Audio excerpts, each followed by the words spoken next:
नीचे में स्तन कैंसर के प्रकार, जांच, इम्यूनोथेरेपी, कीमोथेरेपी, टारगेटेड थेरेपी और उपचार की पूरी प्रक्रिया को सरल हिंदी में विस्तार से समझा रहा हूं। स्तन कैंसर क्या है? स्तन कैंसर तब होता है जब स्तन की कुछ कोशिकाएं अनियंत्रित रूप से बढ़ने लगती है। ये कोशिकाएं ट्यूमर बना सकती हैं और समय के साथ शरीर के अन्य अंगों, हड्डी, फेफड़े, लिवर, मस्तिष्क आदि में फैल सकती हैं।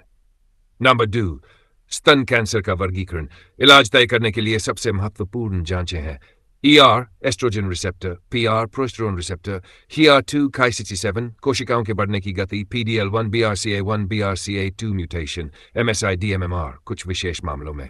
इनके आधार पर कैंसर 4 प्रमुख प्रकारों में बांटा जाता है।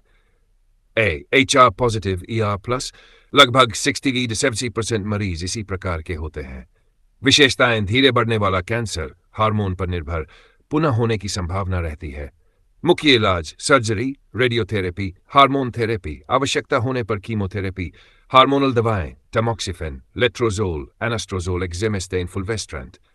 नई टारगेटेड दवाएं: पैल्बोसिक्लिब, राइबोसिक्लिब, अबेमासिक्लिब, ये CDK6 इनहिबिटर्स कहलाती हैं। HER2 पॉजिटिव लगभग 20% मरीजों में।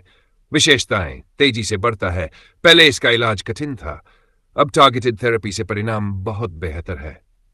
मुख्य टारगेटेड दवाएं: ट्रस्टुजुमैब, पर्टुजुमैब, TDM1, ट्रस्टुजुमैब डेरक्सटिकन, टुकैटिनिब, नेराटिनिब, लापाटिनिब।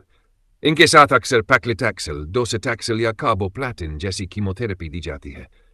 Triple negative breast cancer TNBC, लगभग 10% मरीज।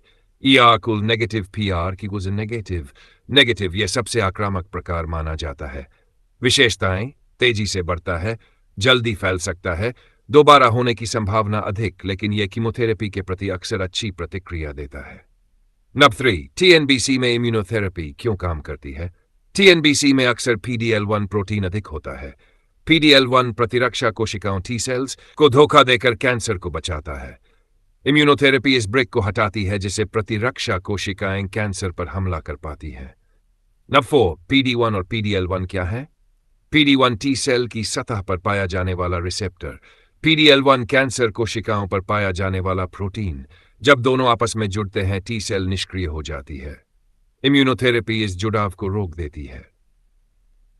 नंबर 5, इम्यूनोथेरेपी की प्रमुख दवाएं पेम्ब्रोलाइजमैब, कीट्रूडा, कार्य PD1 इनहिबिटर उपयोग, हाई रिस्क TNBC, शुरुआती TNBC, metastatic TNBC, PDL1 positive chemotherapy के साथ दी जाती है। एटेजोलाइजमैब, PDL1 इनहिबिटर, अधिकतर PDL1 पॉजिटिव TNBC के लिए। डोस्टरलिमैब केवल विशेष मामलों में यदि DMMR, MSIH हो। 6, इम्यूनोथेरेपी के दुष्प्रभाव। चूंकि यह प्रतिरक्षा प्रणाली को सक्रिय करती है, इसलिए शरीर के सामान्य अंगों पर भी असर हो सकता है। संभावित दुष्प्रभाव: त्वचा पर चकत्ते, खुजली, थायराइड की समस्या, दस्त, फेफड़ों में सूजन, लीवर में सूजन, हार्मोनल ग्रंथियों पर असर, थकान। गंभीर दुष्प्रभाव होने पर स्टेरॉयड दवाएं दी जाती हैं। कीमोथेरेपी कैसे काम करती है? कीमोथेरेपी तेजी से विभाजित होने वाली कोशिकाओं को नष्ट करती है। इसलिए कैंसर कोशिकाएं, बालों की जड़ें, मुंह की कोशिकाएं, अस्थि मज्जा भी प्रभावित हो सकती है। नंबर 8, मुख्य कीमोथेरेपी दवाएं एंथ्रासाइक्लिन्स, डॉक्सोरुबिसिन, एपिरुबिसिन। दुष्प्रभाव: बाल झड़ना, उल्टी, हृदय पर प्रभाव कुछ मामलों में।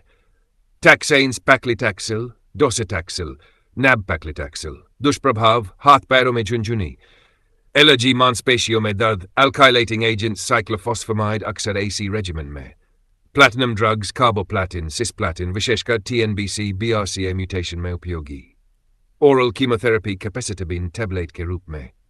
9, सामान्य कीमोथेरेपी रेजिमेंस कुछ प्रचलित संयोजन: AC paclitaxel, AC weekly paclitaxel, TC docetaxel cyclophosphamide, TCHP HER2 positive, dose dense ACT। Number 10, targeted therapy क्या है? यह केवल कैंसर कोशिकाओं को निशाना बनाती है। इससे सामान्य कोशिकाओं को अपेक्षाकृत कम नुकसान होता है। Number 11, antibody drug conjugates, ADC। ये आधुनिक दवाएं हैं, इनमें एंटीबॉडी कीमोथेरेपी एक साथ जुड़ी होती है। ये सीधे कैंसर कोशिका तक दवा पहुंचाती है। उदाहरण: सेसिटुजुमैब गोविकन, ट्रस्टुजुमैब डेरक्सटिकन, TDM1। नबडर्व BRCA mutation. यदि BRCA1 या BRCA2 में परिवर्तन हो तो अतिरिक्त दवाएं दी जा सकती हैं।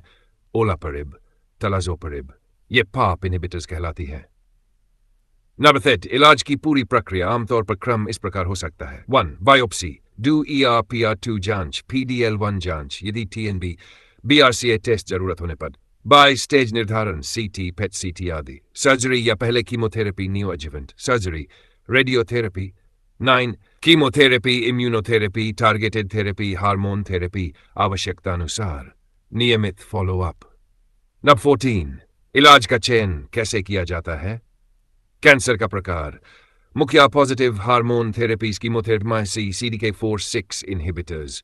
HER2 positive targeted therapy plus chemotherapy, ट्रिमोथेरेपी, प्लाज्माइट्स, immunotherapy. BRCA mutation, PARP inhibit मामलों में मेटास्टैटिक डिजीज, रोग के प्रकार और बायोमार्कर के अनुसार दवाओं का संयोजन। महत्वपूर्ण बातें, हर मरीज के लिए एक ही दवा या उपचार योजना उपयुक्त नहीं होती। उपचार का चयन कैंसर की स्टेज, ERPR, HER2, PDL1 स्थिति, BRCA जैसे आनुवंशिक परीक्षण, मरीज की आयु, अन्य बीमारियों और समग्र स्वास्थ्य के आधार पर मेडिकल ऑन्कोलॉजिस्ट द्वारा किया जाता है। नई दवाओं और उपचार विकल्पों के कारण आज कई प्रकार के स्तन कैंसर में पहले की तुलना में बेहतर परिणाम और लंबे समय तक रोग नियंत्रण संभव हो गया है।